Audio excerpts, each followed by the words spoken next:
उसके मन में वरदानों की ऐसी तृष्णा कि वो सोचता है वरदान मिल ही गए, और उस कपटी मुनि के कुचक्र में पड़कर ऐसा भक्त हो गया।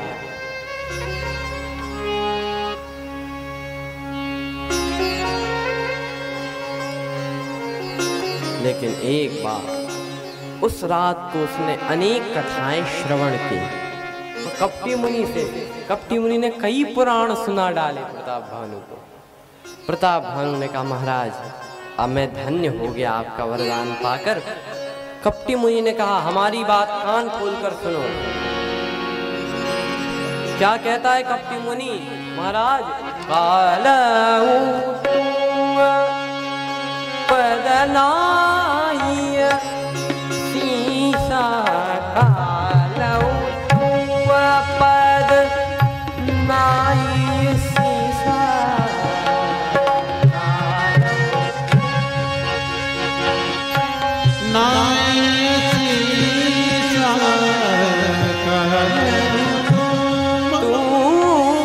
पद नाई सीसा,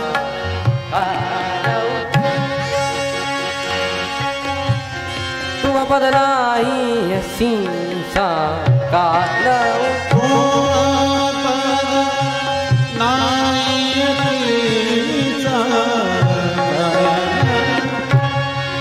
एक विप्रकुल, एक विप्रकुल,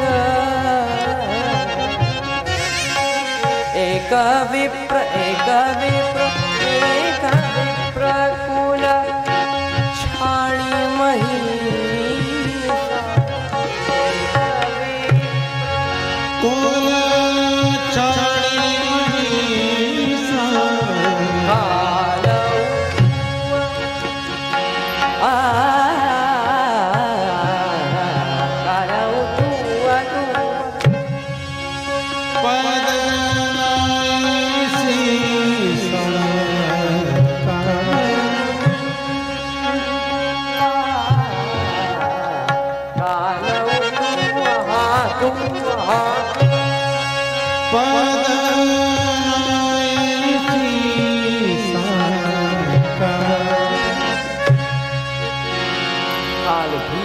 चरणों में सिर झुकाएगा महाराज।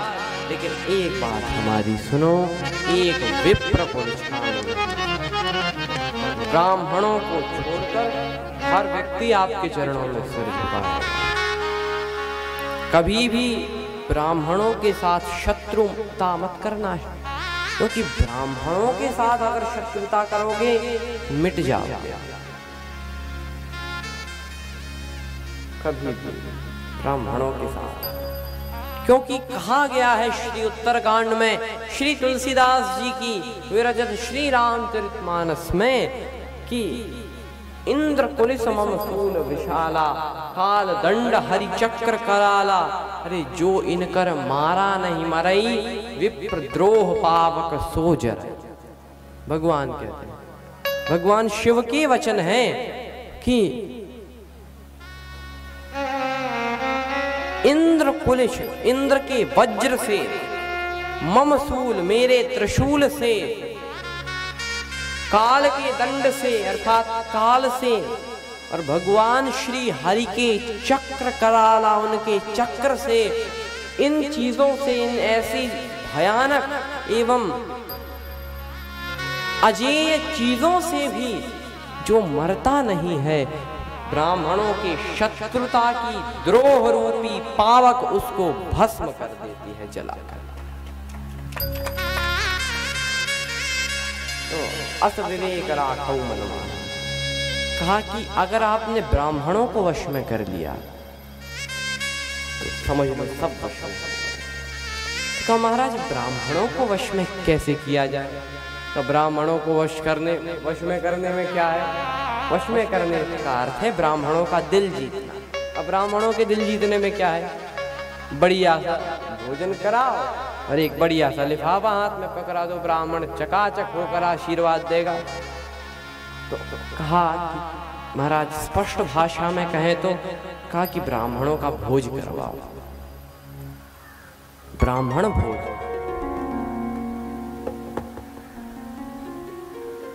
ब्राह्मण भोज। लेकिन एक शर्त है। क्या शर्त? तो भोजन मैं बनाऊंगा। तो बिल्कुल महाराज जी, तो हमारा सौभाग्य रहेगा कि आप भोजन बनाएं। कब कराना है? कहा आज से तीसरे दिन मैं तुम्हारे पुरोहित को हर लूंगा। अब ये गूढ़ कथा प्रारंभ है। मैं तुम्हारे पुरोहित को हर लूंगा, तुम्हारा जो राज्य पुरोहित है उसकी जगह मैं आ जाऊंगा। यह पूरा संवाद तुमको सुनाऊंगा, तुम समझ लेना कि ये मैं हूं। प्रताप भानु ने कहा ठीक है महाराज। अब प्रताप भानु उसी आश्रम में सो गए। राजा बहुत ही थका हुआ था, तो बड़े खर्राटे मार कर सोए। कुछ लोग खर्राटे ऐसे मारते हैं कि खर्राटे से मानो अगल बगल जो सो रहे, अगल बगल क्या, कई लोग तो ऐसे कि पूरा मोहल्ला सो ना पाए उनके कारण। प्रताप भानु बड़े आराम से, उस दिन बड़ा थका हुआ था राजा, इसीलिए बड़े आराम से सोया। और यहाँ पर जो कपटी मुनि है, इसके पास एक राक्षस आया। ये कौन सा राक्षस? का ये वही राक्षस है जो खुद माया के द्वारा एक बाराह बन गया। मतलब जिस बाराह के कारण, जिस सुअर के कारण ये प्रताप भानु घने जंगल में आया, वो सुअर और कोई नहीं बल्कि ये राक्षस ही है। प्रताप भानु ने इस राक्षस के पूरे कुल को मिटा डाला। इसको लगा कि मैं प्रतिशोध लूंगा। तो ये राक्षस और ये कपटी मुनि मिल गए दोनों आपस में कि हम दोनों मिलकर प्रताप भानु को खत्म कर देंगे। आज ये आया एवं उसी राक्षस की माया के द्वारा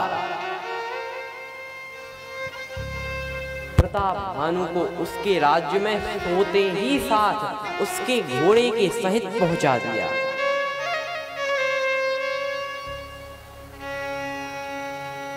और उसके पुरोहित को यही राक्षस हर लाया। अब तो क्या कहना, खुद पुरोहित की जगह बैठ गया। अब तो प्रताप भानु जब सवेरे जगा, उसने देखा हम तो राज्य में हैं अपने। तभी पुरोहित जी दिखे। पुरोहित जी ने पूरा संवाद सुनाई। पुरोहित के रूप में वह राक्षस ही है, मायावी। तो पुरोहित ने पूरा संवाद सुनाया कि हम वही कपटी, मतलब हम वही मुनि हैं जो तुम्हें कल रात को मिले थे। अब तो प्रताप भानु सब समझ गया। आज से तीसरे दिन ब्राह्मण भोज कराना है। सारे ब्राह्मणों को, जितने नगर में ब्राह्मण थे, सबको आमंत्रित किया गया। और इसने भोजन तो बनाया राक्षस ने, लेकिन एक काम कर दिया। क्या? कहा कि विविध मृगन कर आमिष रांधा। पहले तो बहुत सारे जानवरों का जो मांस है उसको मिलाया, और फिर तेहि महा विप्र मांस खलसाल, उसमें ब्राह्मणों का भी मांस मिलाया, और फिर उस मांस को ब्राह्मणों के भोजन में मिलाया। क्या कहना? प्रताप भानु ने सबको भोजन परोसा। राजा इस बात से अनजान। और जैसे ही ब्राह्मण प्रसाद लगाकर एवं भोजन पान करने ही वाले थे, तभी आकाशवाणी हुई, भयउ रसोई भूसुर मासु, भयउ रसोई भूसुर मासु, भयउ रसोई भूसुर मासु, भयउ रसोई भूसुर मासु। सब द्विज उठे मान विश्वासु, सब द्विज उठे मान विश्वासु, सब द्विज उठे मान विश्वासु, सब द्विज उठे मान विश्वासु। भयउ रसोई भूसुर मासु, भयउ रसोई भूसुर मासु, भयउ रसोई भूसुर मासु, भयउ रसोई भूसुर मासु, भयउ रसोई, भयउ रसोई, भयउ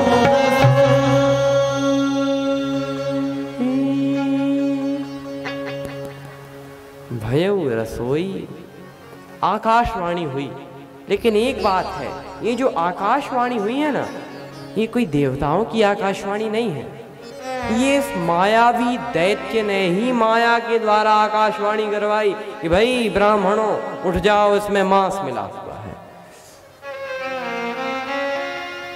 सब द्विज उठे मान विश्वासु, सारे ब्राह्मण खड़े हो गए विश्वास ये मानकर कि हाँ सही बात है। तुम तभी श्राप दे दिया कि जाओ प्रताप भानु, तुम हमको हमारा धर्म भंग कराना चाहते थे, हम तुमको श्राप देते हैं कि तुम्हारा जल्द ही विनाश हो जाएगा और तुम कुल की सहित मारे जाओगे। राजा सब बात से अनजान है, इसको कुछ पता ही नहीं कि हो क्या रहा है। हमको श्राप और ये रसोई में मांस। राजा भागते भागते रसोई में गया, देखा कि कोई नहीं, सब गायब। अच्छा, इस पर कुछ लोग तर्क देते हैं कि आकाशवाणी हुई कि भयउ रसोई भूसुर मासु, इसमें ब्राह्मणों का मांस मिलाया और यही आकाशवाणी हुई, तब सब द्विज उठे मान विश्वासु। तो लोगों ने तर्क दिया इसका अर्थ है कि पशुओं का मांस तो ब्राह्मण पहले के जमाने में खाते होंगे, क्योंकि वो तो विप्र मांस सुन के उठे। लेकिन उसने तो विविध मृगन कर आम श्राद्धा, यह भी कहा गया है। इसका अर्थ ब्राह्मण पुराने जमाने में मांस खाते होंगे पशुओं का। लेकिन कैसे कैसे तर्क देते हैं लोग, जब वहां पर साफ साफ कहा गया है कि भयउ रसोई भूसुर मासु। इसके पहले कहा गया है कि ये जो जितनी रसोई थी ये सब माया की, ये सब माया की है। और जब थी ही माया की तो क्या ब्राह्मणों का मांस और क्या पशुओं का मांस। एक और मजे की बात, जब प्रताप भानु रसोई में गया तब ना पुरोहित ना भोजन ना भोजन की सामग्री। अभी भोजन की सामग्री कहाँ चली गई? तो भाई जब है ही सब मायामय तो उसमें कोई तर्क की बात ही नहीं है। सब द्विजों ने श्राप तो दिया प्रताप भानु को, लेकिन अब फिर से आकाशवाणी हुई। लेकिन अब आकाशवाणी जो हुई ये भगवान की ही है, ये देवताओं ने की। और जिन देवताओं ने कहा वे प्रभु श्राप विचार न दीना, नहीं अपराध भूप कछु कीन्हा,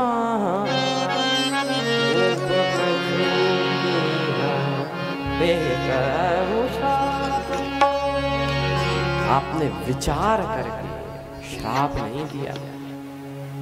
भूप का राजा का कोई अपराध नहीं है। तो अब इसमें समस्या यह है कि जब राजा का कुछ अपराध नहीं था तो क्यों राजा को श्राप मिला?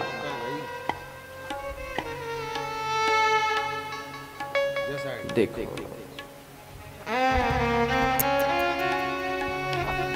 तुलसी जस भवितव्यता ऐसे ही मिले सहाय, आप न आवे ताहि, आप न आवे ताहि ताहि तहां ले जाए। जैसी भवितव्यता होती है